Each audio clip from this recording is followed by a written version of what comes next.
Friends, Noah తన ముఖాన్ని blur చేసి ఒక ఇంటర్వ్యూ ఇచ్చాడు. తాను ఒక సీక్రెట్ గవర్నమెంట్ ప్రాజెక్టులో భాగంగా టైం ట్రావెల్ చేశానని చెప్పాడు.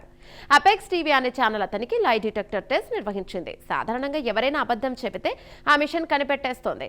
కానీ నోవా తాను 2030 సంవత్సరం నుండి వచ్చానని చెప్పినప్పుడు ఆ మిషన్ అది నిజమని చూపించింది. అతను చెప్పిన దాని ప్రకారం 2028 కల్లా మనిషి అధికారికంగా టైం ట్రావెల్ టెక్నాలజీని కనిపెడతాడట.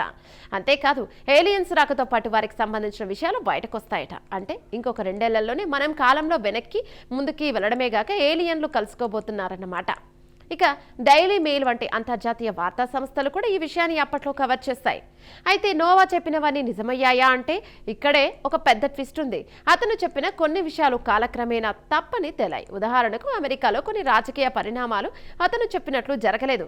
దీంతో ఇదంతా ఒక పెద్ద ప్రాంక్ లేదా వైరల్ అవ్వడానికి చేసిన నాటకమని కొందరు కొట్టిపారేశారు. కానీ నోవా ఏమంటాడంటే టైం ట్రావెలర్స్ రావడం వల్ల చరిత్రలో చిన్న చిన్న మార్పులు జరుగుతాయి.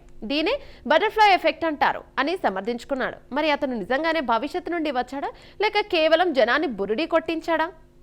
కొన్ని నెలల తర్వాత ఈ మిస్టరీ విడింది. నోవా అసలు పేరు జేసన్ మోంబాత్ అని, అతను కేవలం అపెక్స్ టీవీ కోసం ఆ పాత్ర పోషించానని ఒప్పుకున్నట్లు కొన్ని రిపోర్ట్స్ వచ్చాయి. అతను ఒక నటుడని, ఆ లైవ్ డిటెక్టర్ టెస్ట్ కూడా పక్కాగా ప్లాన్ చేసిన డ్రామా అని తేలింది. కానీ అప్పటికే ఆ వీడియోలు మిలియన్ల వ్యూస్ ని సంపాదించాయి. అయితే మిస్టరీ లవర్స్ మాత్రం ఇప్పటికీ అది డ్రామా కాదని, ప్రభుత్వం ఒత్తిడి చేయడం వల్లే అతను అలా అబద్ధం చెప్పాల్సి వచ్చిందని నమ్ముతారు. ఏదేమైనా నోవా నోవాక్ స్టోరీ మనిషికి కాలంలో ప్రయాణించడం మీద ఉన్న కుతూహలాన్ని క్యాష్ చేసుకున్న ఒక బిగ్గెస్ట్ ఇంటర్నెట్ వైరల్ స్టోరీ.